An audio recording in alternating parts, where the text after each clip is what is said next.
Film की screening की रात, हत्या की रात, श्रीवास्तव जी को किसी का इंतजार था और जिस व्यक्ति का वो इंतजार कर रहे थे वो नहीं चाहते थे कि वहां उपस्थित लोगों की नजर उस पर पड़े। इसीलिए वो पीछे की रो में अकेले बैठे हुए थे।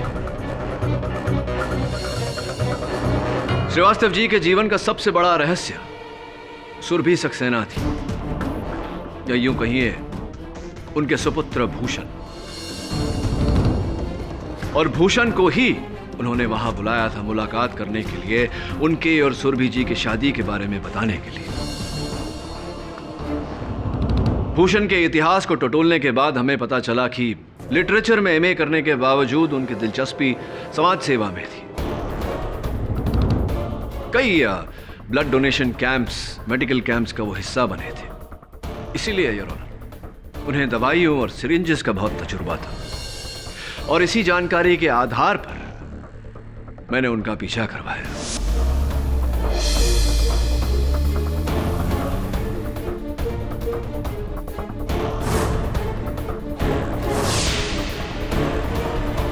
मेरे सहायक वरुण भूषण की गाड़ी की डिक्की में से उस थिएटर के प्रवेशक का ये यूनिफॉर्म मिला,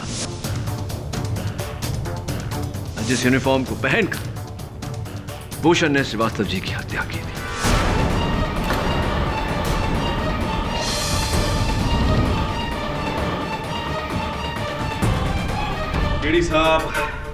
केडी साहब, आपकी इस एक्साइटिंग स्टोरी का अंत काफी बोरिंग रहा। भूषण की कार की डिक्की में अशर के कपड़े मिल जाने से भूषण कातिल साबित नहीं हो जाता। वो कपड़े वहां कोई और भी रख सकता था भूषण को फंसाने के लिए। भरद्वाज साहब, कहानी अब तक खत्म नहीं हुई, पिक्चर अभी बाकी है मेरे दोस्त। आप भूल गए कि हमारे पास एक चश्मदीद गवाह भी है। योर ऑनर, मैं इस केस के इकलौते गवाह उस थिएटर के वॉचमैन दुर्योधन प्रसाद जी को कटघरे में बुलाने की अनुमति चाहता हूं। दुर्योधन प्रसाद साहब, अदालत को यह बताइए कि उस रात जिस व्यक्ति को आपने मध्यांतर के बाद थिएटर में घुसते हुए देखा था, जिसने आपको क्या कहा था? अंग्रेजी में बोला था शट अप। हाँ, क्या वो व्यक्ति इस समय अदालत में उपस्थित है? जी वकील साहब, ये सामने खड़ा है, वही आदमी है।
साला कमीना।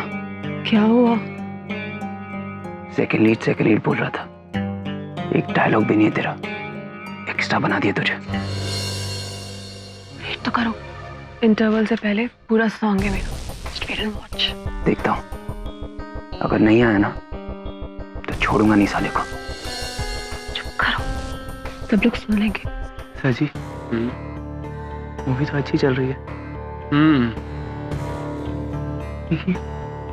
लोग भी एंजॉय कर रहे हैं।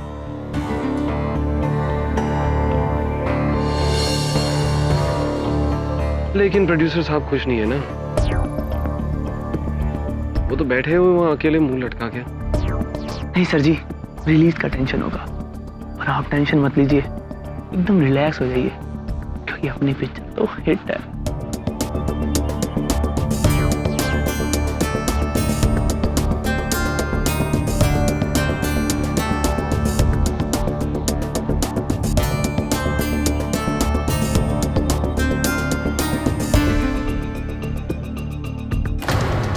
बोला था ना मैंने तुझे, कोई सॉन्ग नहीं आएगा तेरा।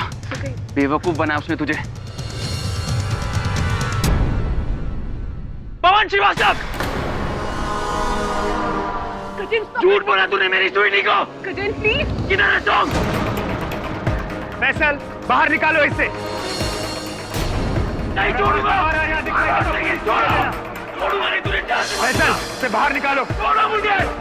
बाहर निकालो इसे। तुझे जान से मारूंगा। छोड़ो मुझे। जान से मारूंगा तुझे। नहीं छोड़ूंगा। छोड़ो मुझे। नहीं छोड़ूंगा मैं उसे। उसे मेरी गर्लफ्रेंड को झूठ बोला है।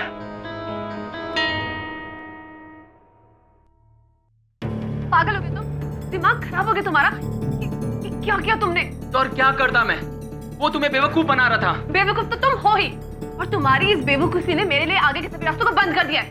You know what? इस तमाशे को देखने के बाद श्रीवास्तव तो क्या, अब कोई और प्रोड्यूसर भी मुझे काम तक नहीं देगा। मैं शट अप गजेन, और तुम अभी इसी वक्त जाओ यहाँ से। और हाँ, तुम तो उससे माफी मांगने से रहे, लेकिन कोई बात नहीं, मैं तुम्हारे बिहाफ पर उससे माफी जरूर मांग लूंगी। ओके, अब just leave from here. Sweety, don't talk to me Gajen. Sweety.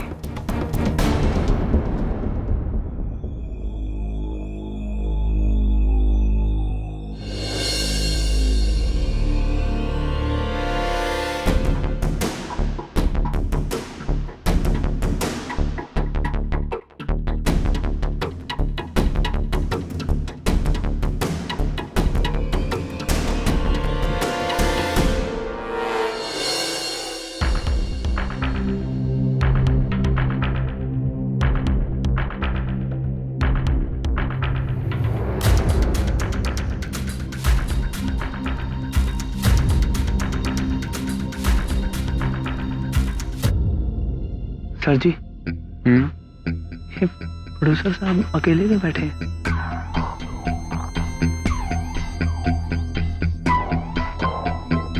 Plan तो होगा स्वीटी के साथ बैठना, उसका बॉयफ्रेंड आ गया तो इनका पचका हो गया। ये लड़कियों का चक्कर ना किसी दिन श्रीवास्तव को ले डूबेगा।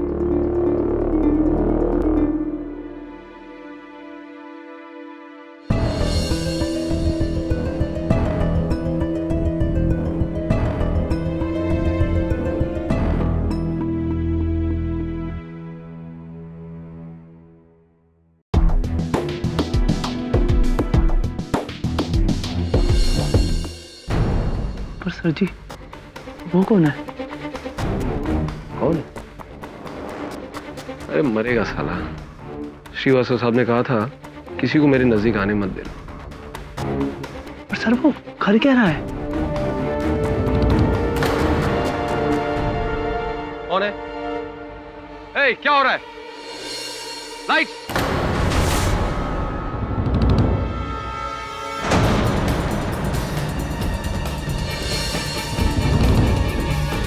सर ये वही है जो झगड़ा कर रहा था, वही है सर ये। फैसल पकड़ो पकड़ो इसे। पवन जी, पवन जी, अरे अरे इसने पवन जी का खून कर दिया इसने।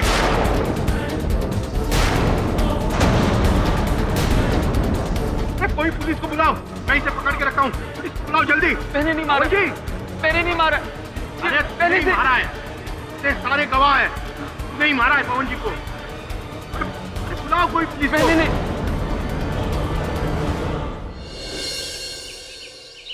वरुण मेरे दोस्त, एक बहुत ही खूबसूरत केस आ रहा है हमारे पास। खूबसूरत केस? हाँ खूबसूरत केस, तकरीबन 5 फीट 6-7 इंच हाइट, सर पे shades, short dress, high heels. खूबसूरत केस। सर आप किसकी बात कर रहे हैं? उसकी उसकी किसकी? वो जो दरवाजे के पीछे है। सर दरवाजे के पीछे कोई नहीं। कम इन।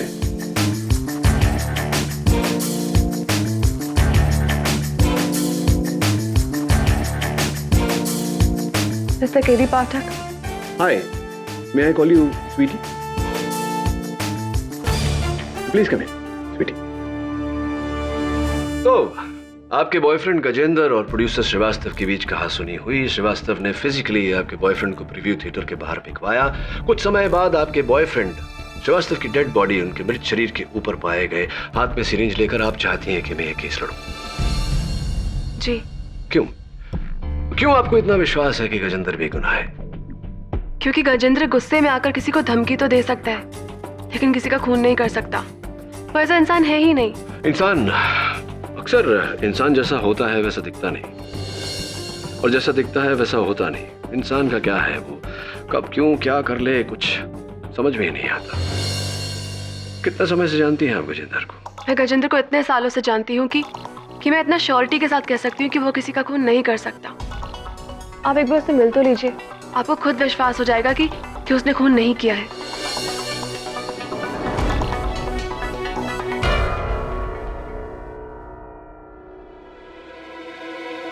ओके।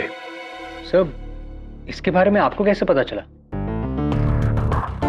अखबार में केस की रिपोर्ट छपी है, और ये केस इतना विचित्र है कि कोई वकील इसे लेना नहीं चाहता। कौन बचा? केडी पाठक। केडी साहब, मैं सिर्फ इतना कह सकता हूँ कि मैं स्वीटी से बहुत प्यार करता हूँ, और ऐसा कोई काम नहीं करूँगा जो मुझे उससे दूर ले जाए। और आप ही सोचिए, अगर मैं उन्हें मारना चाहता था तो सबके सामने झगड़ा कर कर अपने लिए मुसीबत क्यों मोल लेता? गए क्यों थे श्रीवास्तव के घर? क्या करने गए थे? मुझे बाद में अपनी गलती का एहसास हुआ, और स्वीटी के खातिर मैं उनसे माफी मांगने गया। वहां जाकर जब मैंने देखा,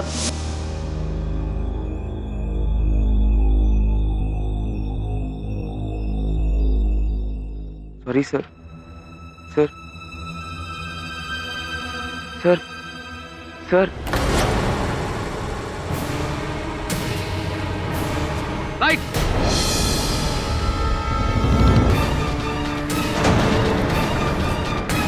उनके गले में सिरिंज अटकी हुई थी, वो मर चुके थे। मैं सिरिंज निकाल ही रहा था, उतने में लोगों ने मुझे पकड़ लिया। सर प्लीज मेरा यकीन कीजिए, मैंने उन्हें धमकी जरूर दी, लेकिन मैं किसी का खून नहीं कर सकती। मुझे हिंसा से सख्त नफरत है। जज साहब, सुंदर तो नहीं कहूंगा, लेकिन हाँ ये बहुत ही सिंपल सा केस है। प्रोड्यूसर पवन श्रीवास्तव की फिल्म के प्रीव्यू के दौरान मुलजिम गजेंद्र वर्मा ने सबके सामने अपने गुस्से की आवाज में प्रोड्यूसर श्रीवास्तव को जान से मारने की धमकी दी।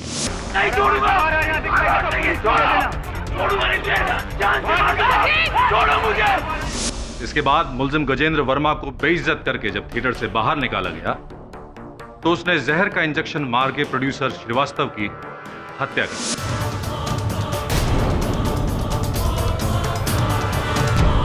जैसा गजेंद्र एक केमिस्ट रह चुका है, वो अच्छी तरह से जानता है कि कौन सा जहर कितनी मात्रा में दिए जाने से इंसान की तुरंत मौत हो सकती है। और सबसे खास बात यह है जज साहब कि गजेंद्र वर्मा को सिरिंज के साथ रंगे हाथों पकड़ने वाले एक नहीं बल्कि कई लोग।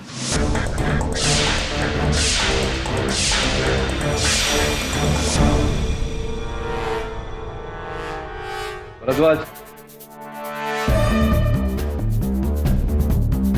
आपकी दलील के अनुसार गजेंद्र निश्चय बना कर गए थे श्रीवास्तव जी को मारने का। तो अपने साथ वो जहर और सिरिंज भी लेकर गए होंगे, तो जाकर के मार देते श्रीवास्तव जी को। फिल्म के मध्यांतर में इन्हें श्रीवास्तव जी के साथ चिल्ला चिल्ला कर बहस करके लोगों का ध्यान अपनी ओर आकर्षित करने की क्या आवश्यकता थी?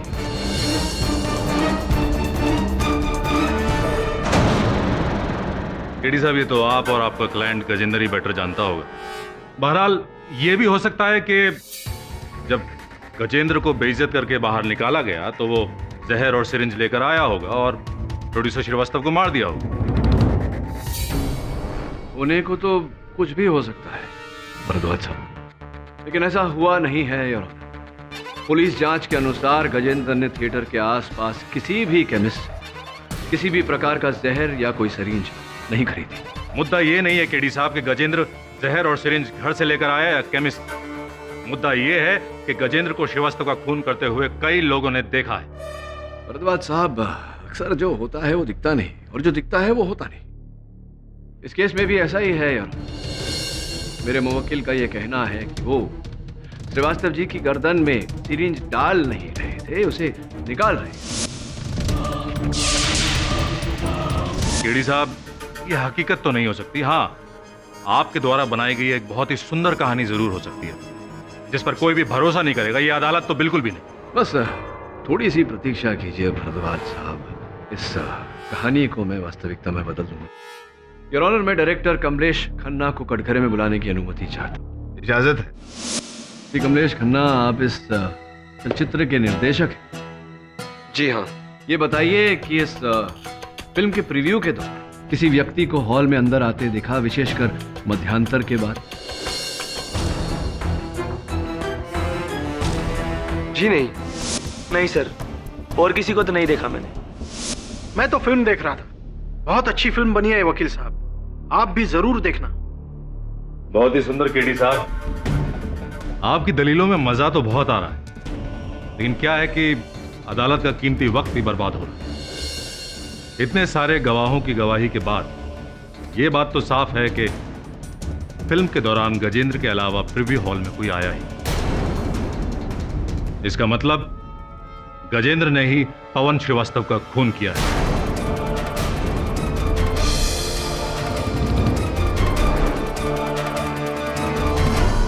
इतनी जल्द नतीजे पर पहुंचने से पहले भारद्वाज साहब जरा सोच लीजिए कि ये किसी मासूम की जिंदगी का सवाल है।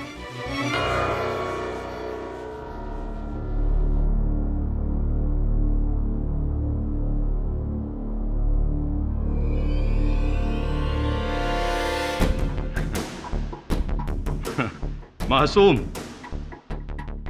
बहुत सुंदर केडी साहब।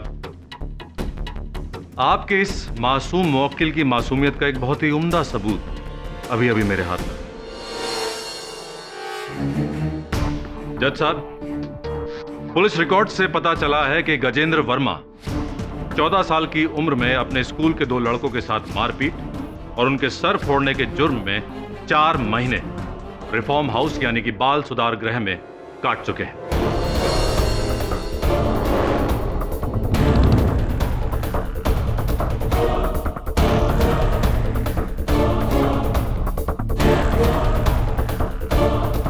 और उससे भी सुंदर बात यह है कि बाल सुधार गृह से निकलने के बाद भी जनाब सुधर नहीं पाए।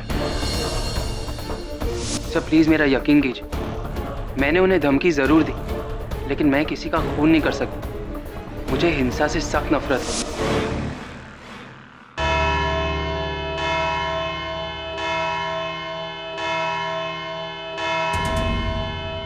यह अदालत कल तक के लिए मुलतवी की जाती है।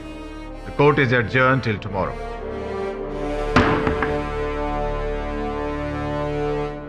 हर कोई जानता है जितना मैं हिंसा से नफरत करता हूं, उससे कहीं ज्यादा झूठ से नफरत है मुझे। क्या सोचकर झूठ बोला तुमने मुझे गजेंद्र? क्या कहा था तुमने? हिंसा से मुझे नफरत है। ये सब क्या था जो कोर्ट में बताया? सर मैंने आपसे कभी झूठ नहीं कहा। हाँ, बचपन में नादान में मुझसे गलती हो गई थी, जिसकी सजा मैंने 4 महीने रिफॉर्म हाउस में रहकर बिताए। 4 महीने मिले नर्स से भी बदतर थे। रिफॉर्म हाउस से बाहर निकलते ही मैंने डिसाइड कर लिया कि मैं कभी हिंसा का सहारा नहीं लूंगा। तो प्लीज मेरा यकीन कीजिए, मैंने खून नहीं किया। और कुछ है, कोई बचपन की बात या जवानी की बात जो तुमने मुझे बताई ना हो? प्लीज बता दो। नहीं सर, और कुछ भी नहीं। तो श्रीवास्तव यहाँ बैठा था और श्रीवास्तव के इर्द गिर्द बाकी के लोग बैठे थे इन सीट्स पर। अगर इनमें से कोई श्रीवास्तव की तरफ बड़ा होता, थैंक यू, तो इन लोगों में से उसे अवश्य किसी ने देखा होता। बाहर इन दरवाजों से कोई अंदर आया होता, तब भी यहाँ बैठे लोगों में से किसी ने उसे देखा होता, जैसे कि गजेंद्र को देखा। अगर इंटरवल के बाद ऑडिटोरियम में बाहर से कोई आया नहीं, किसी ने किसी को आते हुए देखा नहीं, तो फिर श्रीवास्तव की हत्या की किसने? सर हो सकता है इनमें से कोई एक झूठ बोल रहा हो।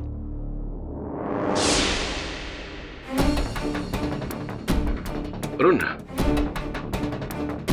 आज अपने ऑफिस में कोई आया था? आज नहीं सर। पक्का पता है तुझे कोई नहीं आया था? हाँ सर, हम 100% श्योर कोई नहीं आया था। सोच के बता, सवेरे से लेकर के अब तक कोई नहीं आया? सर मुझे पता है कोई नहीं आया था। तो फिर ये चाय कहाँ से आई? सर ये तो चाय वाला देखिए।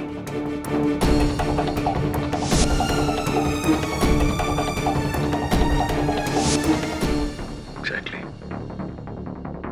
कि ऑडिटोरियम में भी कोई ऐसा व्यक्ति आया था जो हमेशा वहां से आता जाता रहता है, लेकिन उसकी तरफ ध्यान नहीं देता। सुनील, आप उस थिएटर में अशर हैं, प्रवेशक हैं। जी सर।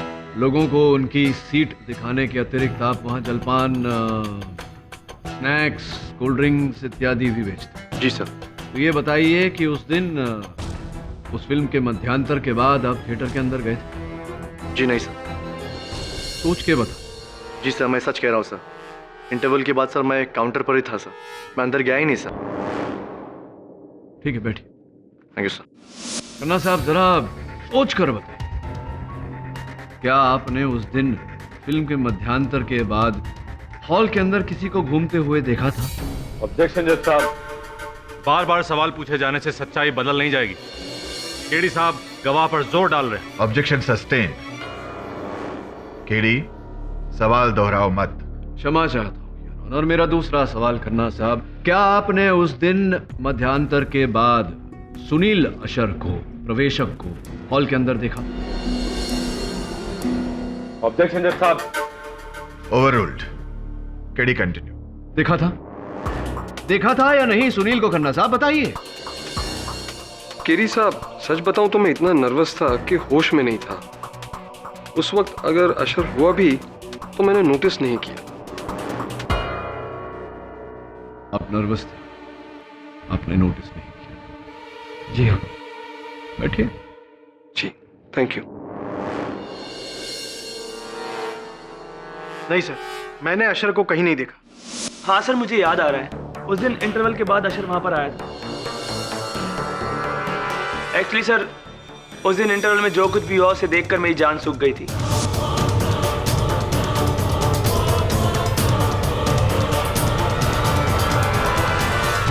और झगड़ा खत्म होते होते इंटरवल खत्म हो गया और मूवी भी शुरू हो गई थी सर। और मुझे प्यास लगी थी लेकिन मैं बाहर जा नहीं पाया, इसलिए मैंने चारों तरफ नजर घुमाई और वहां मैंने अशर को पाया।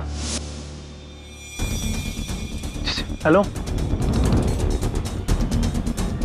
अजीब आदमी, लेकिन उसने मेरी तरफ ध्यान नहीं दिया और चला गया।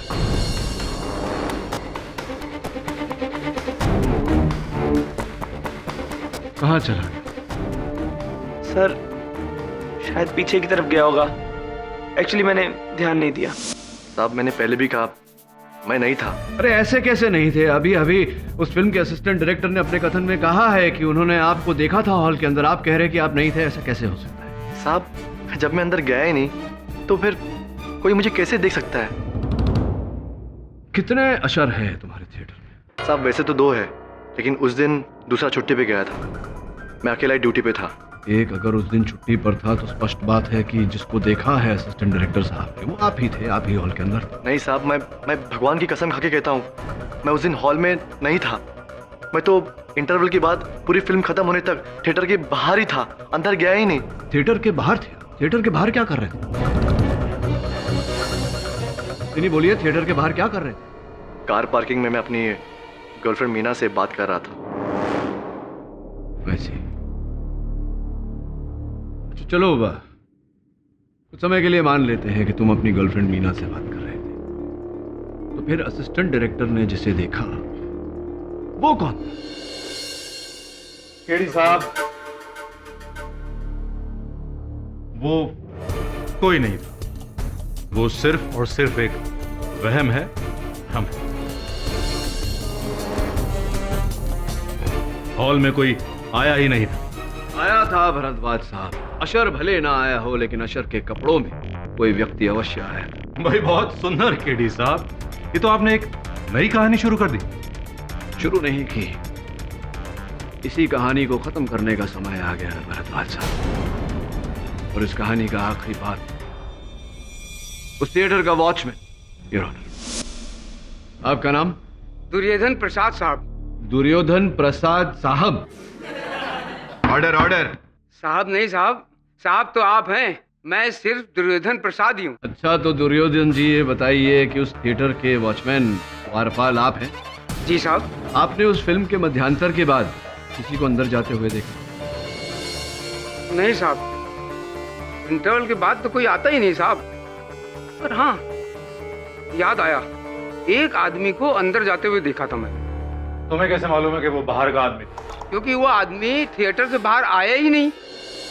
क्योंकि आया था तो इंटरवल के बाद ही आया था। और ये बात आप इतने विश्वास के साथ कैसे कह सकते हैं? साहब, वो आदमी इंटरवल खत्म होने के बाद अपनी गाड़ी में आया और गाड़ी हॉल के बाहर उसने पार्क कर दी। जब मैंने उससे कहा गाड़ी अंदर पार्क कर दो तो वो मुझे अंग्रेजी में सेटअप करके चला गया। और ये जो आदमी इंटरवल के बाद अंदर घुसा था, ये बाहर कभी आया? इसे बाहर आते देखा? नहीं साहब, मैं उस समय चाय पीने को चला गया था। इस व्यक्ति का हुलिया कैसा? कैसा क्या मतलब? दिखता कैसा था वो? साहब, जैसे सब लोग दिखते हैं, हम आप वैसे ही था।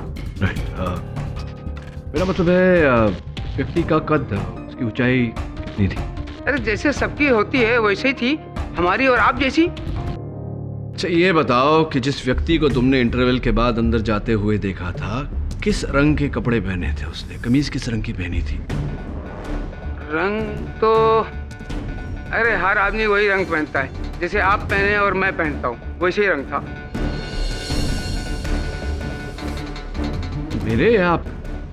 मतलब दोनों की तरह, आप जैसा और मेरी जैसा। ये बताइए कि जिस रंग की कमीज उस व्यक्ति ने पहनी थी, क्या यहाँ अदालत में किसी ने उस रंग की कमीज पहनी है? क्या वकील साहब, सबने एक जैसे कपड़े पहने, जैसे आपने और मैंने। Oh God, you're color blind. Your honour, दुर्भाग्यवश ये कलर ब्लाइंड है, इन्हें रंगों की पहचान नहीं, किंतु मुझे पूरा विश्वास है कि जिस व्यक्ति को इन्होंने मध्यांतर के बाद थिएटर में जाते हुए देखा था वही हत्यारा है। जज साहब, केडी साहब इस अदालत का वक्त बर्बाद कर रहे हैं। अरे जिस आदमी को रंगों की पहचान ना हो, जो आदमी किसी का होलिया ठीक से बयान तक ना कर सके, उस आदमी की बात का यकीन कैसे किया जा सकता है? भरद्वाज साहब, ये कलर ब्लाइंड है, पागल नहीं। आपका कहना बहुत सुंदर है केडी साहब, लेकिन ये भाई साहब कलर ब्लाइंड है, ये राज तो अभी खुला है। इनके बारे में और ना जाने कितने राज खुलने बाकी हैं। जज साहब, इस आदमी की गवाही पर भरोसा नहीं किया जा सकता। Excuse me KD sir. Your honour, अनुमति चाहता हूं। इजाजत है।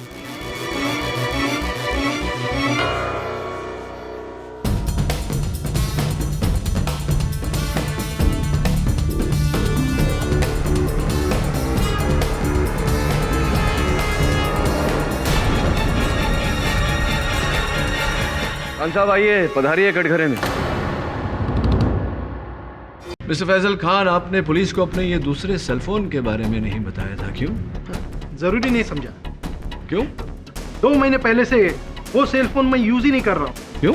दरअसल 2 महीने पहले वो सेलफोन चोरी हो गया था। ऐसी तो आपने वो सिम कार्ड को रद्द करवाया होगा, कनेक्शन कटवाया होगा? नहीं। पुलिस में रिपोर्ट की होगी सेलफोन चोरी होने की? जरूरत ही नहीं समझी। अब वैसे भी पुराना फोन था, बहुत तकलीफ दे रहा। नहीं खान साहब, फोन तो पुराना था, समझ गया। कनेक्शन तो आप ही का था, सिम कार्ड तो आप ही का था, आपने उसे कटवाना जरूरी नहीं समझा?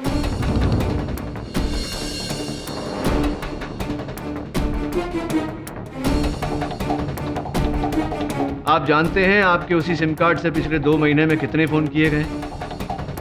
ये होंगे, मुझे क्या, मेरे सिम कार्ड में तो बैलेंस ही नहीं था, मुझे कौन सा नुकसान। अब इसमें आपका क्या नुकसान हुआ है ये तो समय ही बताएगा खान साहब। वैसे कहाँ चोरी हो गया था आपका ऐसा? शूटिंग के वक्त खो गया।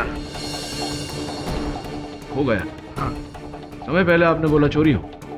किसी ने निकाल लिया होगा या कहीं पॉकेट से गिर गया होगा, मुझे क्या पता। सर जी, आपको शूटिंग के टेंशन के बारे में कुछ पता नहीं, जान हलक में अटकी रहती है। केडी साहब इस आदमी के दूसरे सेलफोन के बारे में पूछ के पता नहीं क्या प्रूव करना चाहते हैं। केडी, आपको इस आदमी पे शक है? योर ऑनर, मुझे तो शक भरद्वाज साहब पर भी है। मतलब क्या आपका? मतलब ये भरद्वाज साहब कि मुझे शक है कि आप मुझे भटकाने की कोशिश कर रहे हैं, लेकिन योर ऑनर मैं ये साबित कर दूंगा कि खान साहब के खोए हुए सेलफोन या चोरी किए गए सेलफोन और इस हत्या के केस के बीच गहरा ताल्लुक है। Your honour, the defence request for a 2-hour interview. यह अदालत 2 घंटे के लिए स्थगित की जाती है।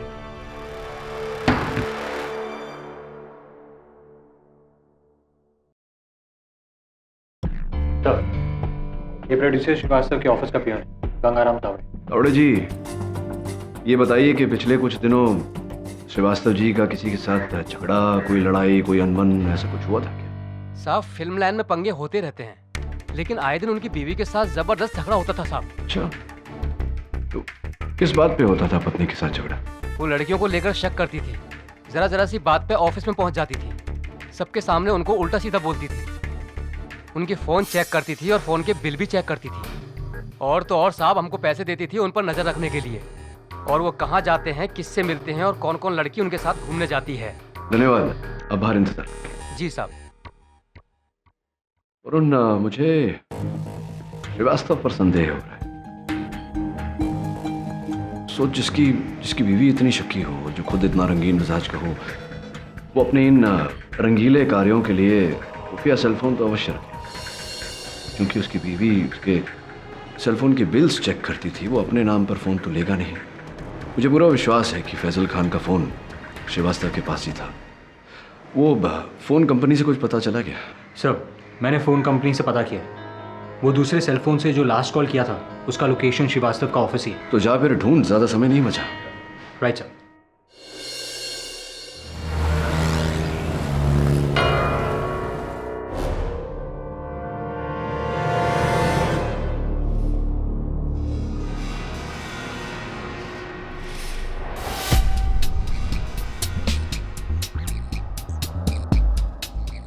साहब जल्दी कीजिए। तुम फिक्र मत करो, तुम्हें कुछ नहीं होगा, मुझे मेरा काम करने दो।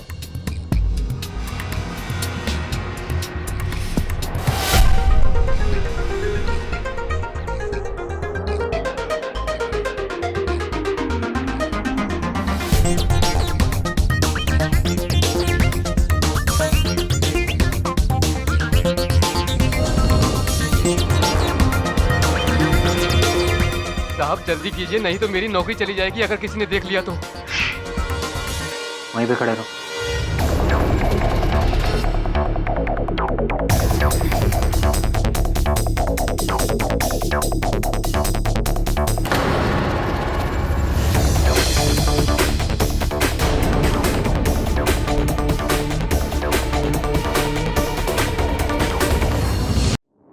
कौन साहब इस सेलफोन को पहचानते हैं? पहचानते होंगे, आप ही का है। जी।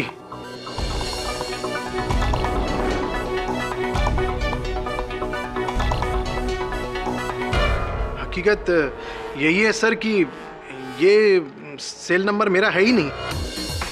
श्रीवास्तव साहब ने मेरे नाम पे ये नंबर लिया था। वैसे मैं तो नौकर आदमी हूँ सर जी, मालिक के हुक्म को टाल थोड़ी ना सकता हूँ। लेकिन कसम खाकर कहता हूँ सर कि जिस दिन से मैंने ये नंबर और ये फोन श्रीवास्तव साहब को दिया ना, उस दिन से मैंने ये मोबाइल की शक्ल तक नहीं देखी। अब आज ही देख रहा हूँ।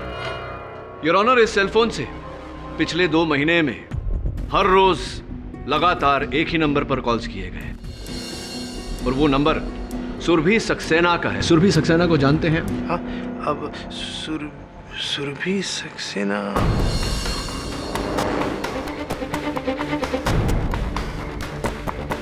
हाँ, वो उन्होंने कुछ साल पहले श्रीवास्तव साहब की एक फिल्म में सेकंड हीरोइन का काम किया था। राइट।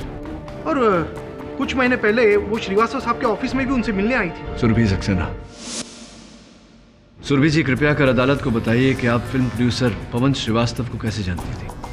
जी, कुछ साल पहले मैंने उनकी फिल्म में काम किया था। कुछ 2 महीने पहले आप उनके दफ्तर गई थी उनसे मिलने?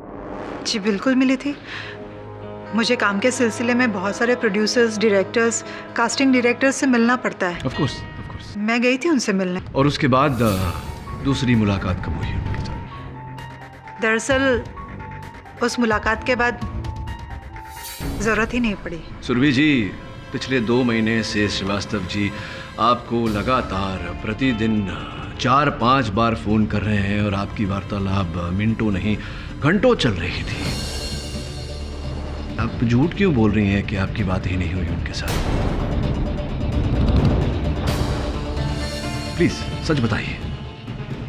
जी, दरअसल मैं और पवन बहुत जल्द शादी करने वाले थे।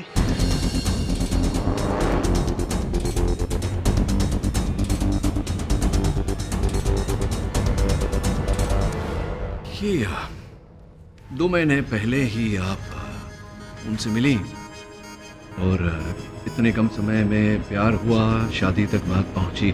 ये क्या किस्सा है, जरा विस्तार में समझाइए। एक्चुअली कई साल पहले मैंने पवन की एक फिल्म की थी और देखते ही देखते हम दोनों एक दूसरे के बहुत करीब आ गए और पवन ने एक दिन मुझसे शादी करने का फैसला कर लिया। लेकिन मेरे पति की जिद के कारण मुझे मुंबई और ये फिल्म इंडस्ट्री छोड़नी पड़ी और उसके बाद पवन से भी कांटेक्ट छूट गया। लेकिन कुछ महीने पहले मेरे पति की डेथ के बाद मैं वापस मुंबई आ गई और फिर से फिल्मों में काम करने की सोची और इसी सिलसिले में एक बार फिर मेरी मुलाकात पवन से हुई।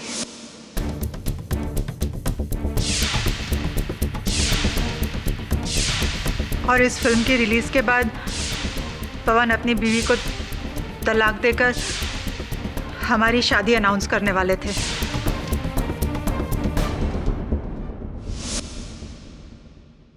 सुरभि जी, आपके पतिदेव के निधन पर हम शोक जताते हैं। और कौन कौन है आपके परिवार में? जी, मेरा बेटा भूषण। भूषण को आपके इस विवाह से कोई आपत्ति या कोई एतराज तो नहीं? नहीं, बिल्कुल नहीं। इनफैक्ट भूषण और पवन एक दूसरे को बहुत पसंद करते थे। तो इस समय क्या व्यस्तता है आपके सुपुत्र की, क्या करते हैं? जी, वो एक NGO रन करता है। अभी ब्लड डोनेशन कैंप में बिजी है। He is a social worker.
Hi. Hi. बड़ी सफाई से आप इंजेक्शन का इस्तेमाल करते हैं। रोज का काम। अच्छा, मिस्टर भूषण श्रीवास्तव राइट? जी नहीं, मैं भूषण सक्सेना हूँ। श्रीवास्तव नहीं है? जी नहीं, मैं सक्सेना हूँ। गुस्सा क्यों हो रहे हैं? श्रीवास्तव नाम से कोई नफरत है क्या आपको? क्या बकवास कर रहे हैं आप? मैं बकवास नहीं कर रहा हूँ, नफरत तो होगी ना, इसलिए तो आपने मिस्टर पवन श्रीवास्तव को।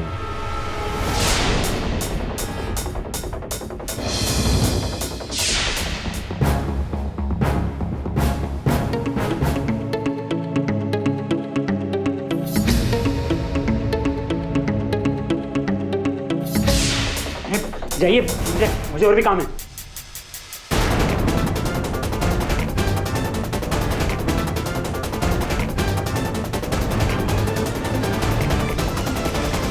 योर ऑनर, अपनी फिल्म की स्क्रीनिंग की रात, हत्या की रात, श्रीवास्तव जी को किसी का इंतजार था और जिस व्यक्ति का वो इंतजार कर रहे थे वो नहीं चाहते थे कि वहां उपस्थित लोगों की नजर उस पर पड़े, इसीलिए वो पीछे की रो में अकेले बैठे हुए थे। श्रीवास्तव जी के जीवन का सबसे बड़ा रहस्य सुरभि सक्सेना थी, या यूं कहिए उनके सुपुत्र भूषण। और भूषण को ही उन्होंने वहां बुलाया था मुलाकात करने के लिए, उनके और सुरभि जी की शादी के बारे में बताने के लिए।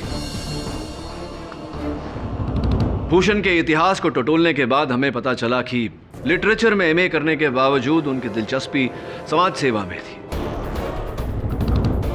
कई blood donation camps, medical camps का वो हिस्सा बने थे। इसीलिए योर ऑनर, उन्हें दवाइयों और सिरिंजेस का बहुत तजुर्बा था और इसी जानकारी के आधार पर मैंने उनका पीछा करवाया।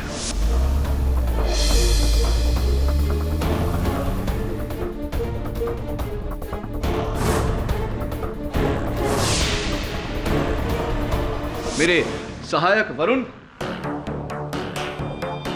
भूषण की गाड़ी की डिक्की में से उस थिएटर के प्रवेशक का ये यूनिफॉर्म मिला, जिस यूनिफॉर्म को पहनकर भूषण ने श्रीवास्तव जी की हत्या की थी।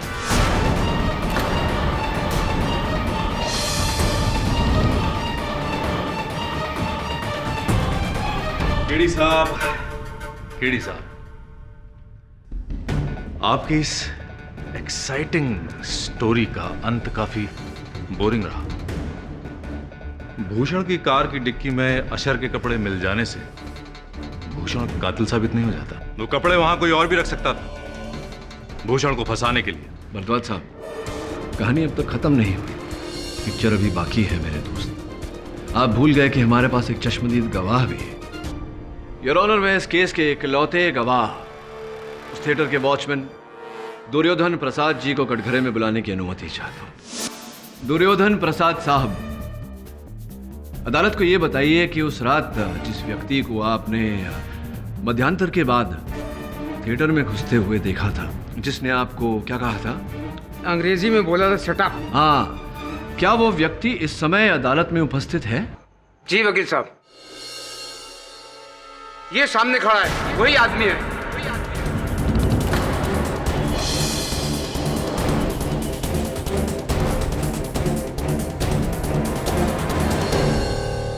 योर ऑनर, जब से मेरी माँ ने उस पवन श्रीवास्तव से शादी करने का फैसला लिया था, तभी से मेरे दिल में नफरत का बीज पनपने लगा। कुछ साल पहले उसने मेरी माँ को धोखा दिया था और आज फिर जब उसे अपनी जरूरत पड़ी तो वो मेरी माँ से शादी करने के लिए आ गया। मैं अपनी माँ की जिद को अच्छी तरह जानता था, इसलिए मैंने कभी उन्हें जाहिर नहीं होने दिया कि मुझे इस शादी से कोई भी एतराज है। लेकिन दिल ही दिल में मैं उसके लिए नफरत बढ़ाता जा रहा था और ये नफरत की इंतहा थी कि जब मुझे पता चला कि इस फिल्म के बाद श्रीवास्तव और मेरी माँ अपने संबंधों को दुनिया के आगे जाहिर करने वाली, और तभी मैंने सोच लिया कि इस फिल्म की स्क्रीनिंग के बीच में ही मैं उसे खत्म कर दूंगा। श्रीवास्तव ने मुझे इस फिल्म की स्क्रीनिंग के लिए बुलाया था। मैं आया तो था, लेकिन इंटरवल के बाद। अरे साहब जी, वो आपने गाड़ी बाहर पार्क कर दी है। साहब, जगह अंदर बहुत, अंदर खड़ी कीजिए ना। शराब अंग्रेजी में शराब। और फिर उसके बाद मैंने अपनी जैकेट के नीचे अशर के कपड़े पहन लिए थे।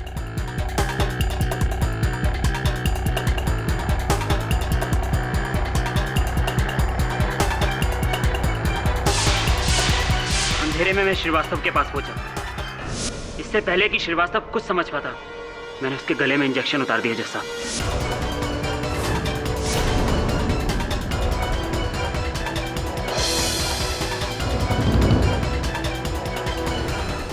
श्रीवास्तव को मार के मैं वहां से चुपचाप बाहर निकल गया। और फिर योर ऑनर, गजेंद्र ने श्रीवास्तव जी को वहां देखकर उनकी गर्दन से वो इंजेक्शन निकाला। उसी समय डायरेक्टर खन्ना वहां आ गए और उन्होंने शोर मचाया।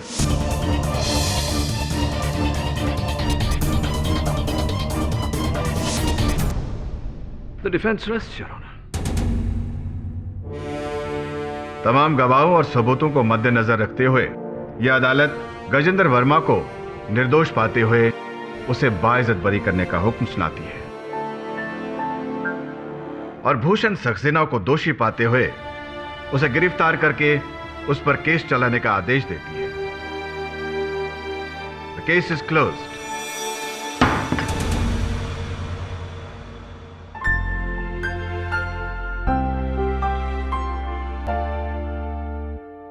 हाँ भरद्वाज साहब, कैसा लगा इस कहानी को हकीकत का रूप लेते देख मजा आया या नहीं? अब बहुत ही सुंदर ढंग से लकी रहे केडी साहब। अच्छा, अगर वो अशर के कपड़े जला देता तो आप कभी भी उस तक पहुंच नहीं सकते थे। बहुत पुरानी कहावत है भारद्वाज साहब कि गुनहगार कोई ना कोई चूक अवश्य करता है, बस ढूंढने वाले की नजर चाहिए। जो चुप रहेगी जुबान खंजर, लहू बोलेगा हस्ती।